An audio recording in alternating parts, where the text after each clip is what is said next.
Hello friends, welcome to click graph channel. आज की इस वीडियो में मैं बताने जा रहा हूँ एडोब फोटोशॉप 7.0 का ट्यूटोरियल नंबर 4। आज हम इस वीडियो में सीखेंगे क्राफ्ट टूल्स के बारे में। क्राफ्ट टूल्स का यूज हम कैसे करते हैं, इसकी डिटेल्स आज हम इस वीडियो में सीखेंगे।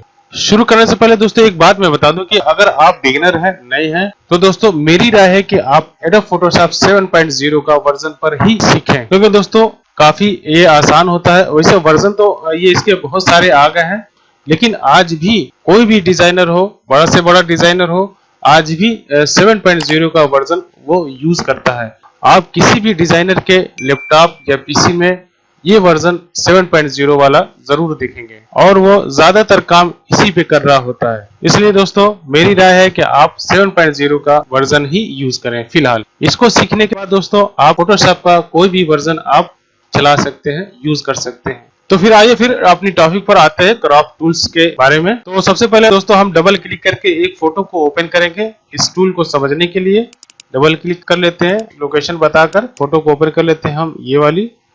अब मान लीजिए ये फोटो है, ठीक है, आपकी कोई भी फोटो हो सकती है। अब हमको इस फोटो पे से कुछ हिस्सा इसका डिलीट कर देना है और कुछ हिस्से को हमको सेव करना है। तो हम यहाँ पर देखें दोस्तों, क्राफ्ट टूल, ये लासो टूल के नीचे होता है, ये आप देख सकते हैं दोस्तों। इसका आइकन इस तरीके का है, ठीक है। आजकल मोबाइलों में भी आ चुका है ये, मगर उसमें ऑप्शन कम होते हैं। ये पीसी है, पीसी का सॉफ्टवेयर है, इसके ऑप्शन ज्यादा होते हैं। तो ये लोगो आप पहचानते होंगे दोस्तों क्राफ्ट टूल्स का, इसका हम यूज करेंगे। इसको हम सिलेक्ट कर लेते हैं अपने माउस के क्लिक में। मान लीजिए कि ये कुछ एरिया को इस तरीके से, अगर हमको इस तरीके से डिफाइन करके सिलेक्ट करना है इस एरिया को, ठीक है, इस तरीके से हम सिलेक्ट कर लेंगे। तो इस तरीके का आपका ये आपको डिस्प्ले दिखने लगेगा। तो ये आप समझे कि ये साइड वाला हिस्सा ये डिलीट हो जाएगा और ये जो फोकस हो रहा है, हाईलाइट हो रहा है, ये आप इसको सेव कर सकते हैं। हाँ, अभी भी इसको हम मूव कर सकते हैं इसी टूल से, इस तरीके से। अगर आपको लगता है कि रिसाइज करना है, इधर से उधर करना है, मूव करना है, छोटा बड़ा कर सकते हैं, ट्रांसफॉर्म है ही, इस तरीके से आप कर सकते हैं, ठीक है।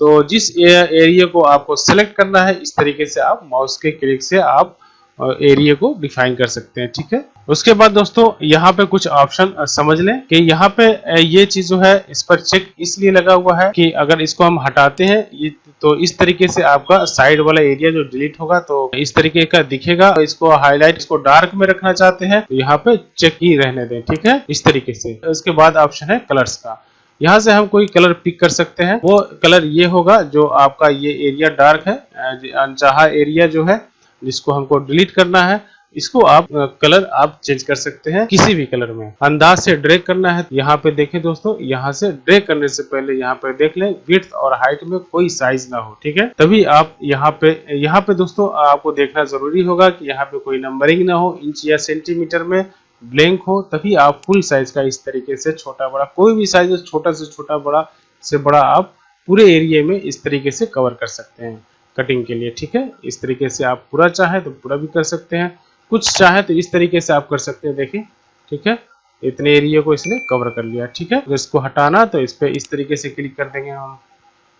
तो ये चीज दोस्तों हो गई, काफी काम की चीज थी। इसके बाद हम ऑप्शन बताने जा रहे हैं दूसरा। अब दोस्तों हम बताएंगे कि अगर आप एक पर्टिकुलर साइज देना चाहते हैं किसी एरिया की, मान लीजिए आपको 4x3 का आपके एक साइज देना है, उससे ज्यादा नहीं देना, आप एक साइज सेट कर ले और उससे ज्यादा न कम कर सकते हैं न ज्यादा कर सकते हैं। झटपट काम करने के लिए हम साइज दें, जैसे कि मान लीजिए कि अगर आपको एल्बम की तैयारी करना है या बहुत सारी चीजें हैं, एक साइज देनी है, फोटो को हम एक इस तरीके से क्रॉप कर करके इकट्ठा कलेक्ट करते जाते हैं, बाद में हम सेव कर लेते हैं किसी अलग से फाइल पे। तो इसके लिए दोस्तों यहाँ पर देखें विड्थ है और हाइट। यहाँ पे एक हम छोटा सा एग्जांपल देंगे। मान लीजिए कि आपको अगर पासपोर्ट साइज की फोटो बनानी है, पासपोर्ट साइज की हाइट होती है 1.5x2 की होती है, ठीक है। यहाँ पर हम साइज दे देंगे 150 दे देंगे और यहाँ पे इसको यहाँ पे देखें दोस्तों इंच में ही होना चाहिए, ठीक है। इंच में हमने दिया है 150 यानी 1.5 इंच और हम हाइट देंगे इसको 2.0, ठीक है। इंटर कर देंगे तो ये इंच में ये ले लिया इसने, ठीक है। आप देख सकते हैं 150 विड्थ है और हाइट 20 इंच है। और उसके बाद बात आती है रेजुलेशन। रेजुलेशन अगर स्क्रीन के लिए करना है, जैसे कि लैपटॉप या मोबाइल के स्क्रीन के में सेव करना है, प्रिंटिंग नहीं करना है, तो हम 72 ही रहने देंगे। अगर आपको प्रिंटिंग करना है तो आप करेंगे कम से कम 200 रेजुलेशन करना होगा आपको, तो हम 72 करते हैं। एक जनरल रेजुलेशन साइज है इस तरीके से, ठीक है। उसके बाद यहाँ पिक्सल वगैरह ही रहने देंगे। उसके बाद यहाँ से हम क्या करेंगे कि इस तरीके से कहीं भी कोई किसी एरिया में हम इस तरीके से जब भी करेंगे तो ये देखिए एक साइज पर ही वो करेगा जो हमने ऊपर साइज दिया, ठीक है।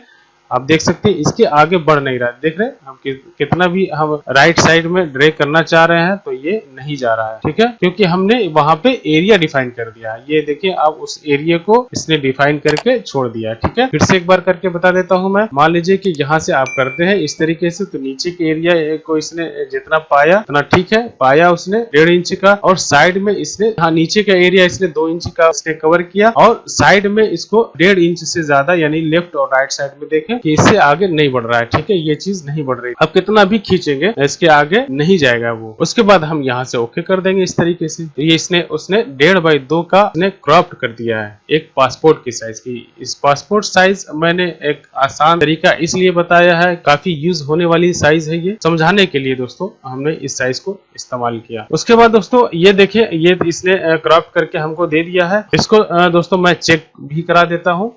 इसको चेक करने का तरीका ये है कि इमेज पर जाएं आप इस तरीके से, इमेज पे जाएंगे, इमेज पे जाने के बाद इमेज साइज पर आप आएंगे, इस तरीके से क्लिक कर देंगे। तो आप देखें दोस्तों हमने ये साइज दिया था विड्थ 150 यानी 1.5 इंच में दिया था। आप यहाँ 1.5 इंच में इसने साइज दिखाया विड्थ की, और हाइट में देखिए 2 इंच हमने दिया था और इसने इंच में बताया। रेजुलेशन हमने 72 दिया था। अगर हम यहाँ पे बाय द वे 200 भी दे देते तो ये यहाँ पर रेजुलेशन वो 200 ही देखा था, ठीक है।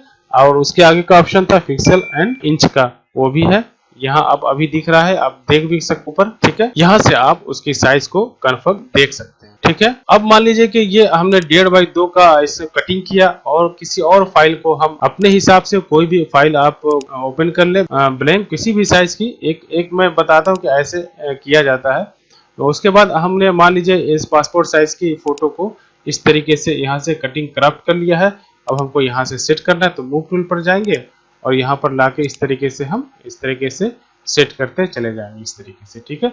या कोई भी फोटो है दोस्तों, ठीक है, कोई भी फोटो है, मान लीजिए इसी में ढेर सारी फोटो है, तो इस तरीके से हम क्रॉप करते जाएंगे और यहाँ पर सेव करते जाएंगे। एक तरीका एग्जांपल मैं बता रहा हूँ, इस तरीके से यूज किया जाता है क्राफ्ट टूल्स को। तो दोस्तों इसके लगभग हमने पूरे ऑप्शन बता दिए हैं, इस तरीके से हम क्राफ्ट टूल्स का यूज करते हैं। हाँ एक तरीका मैं एक और बता देता हूँ। मान लीजिए कि आप यहाँ से राइट क्लिक करें इस पर वाले रेक्टेंगल मर्की टूल से, ठीक है, इस तरीके से करें, या इलेक्ट्रिक मर्की टूल से भी आप कर सकते हैं, किसी भी दोनों टूल में से।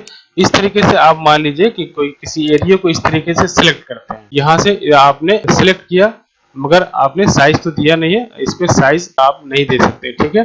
तो हम यहाँ पर जाएंगे इमेज पर, और इमेज पे जाएंगे, इसके यहाँ पर देखें कि नीचे एक क्राफ्ट का ऑप्शन मिलेगा आपको, तो इस तरीके से आप इस पर क्लिक कर देंगे तो ये उस एरिया को कटिंग करके आपको दे देगा, ठीक है। आप इसको यहीं से चाहे तो प्रिंटिंग में लगा सकते हैं, या फिर सेव कर सकते हैं, या फिर इसको मूव करा के आप मूव टूल से आप किसी और पेज पर लगा सकते हैं, ठीक है, इस तरीके से। तो दोस्तों ये सारे ऑप्शन मैंने बता दिए हैं। उम्मीद है दोस्तों कि आपके समझ में आ गया हो। अगर समझ में कोई बात नहीं आई है, रह गई हो, तो आप कमेंट करके बताएं दोस्तों, मैं उसकी जल्द से जल्द रिप्लाई दूंगा। तो दोस्तों वही अपील मैं फिर से करता हूं कि अगर आप मेरे चैनल पर नए हैं तो सब्सक्राइब कर दें और बेल आइकन को भी दबा दें साथ में, ताकि इस तरीके की वीडियो मैं हमेशा बनाता रहता हूं और अपलोड करता रहता हूं नए डिजाइन के साथ, नई सोच के साथ, नए टूल के साथ। मैं जब भी अपलोड करूंगा वीडियो तो उसकी नोटिफिकेशन मिल सकेगी आपको, अगर आप सब्सक्राइब करने के बाद बेल आइकन भी दबा देंगे। तो दोस्तों प्रैक्टिस करें। Good bye.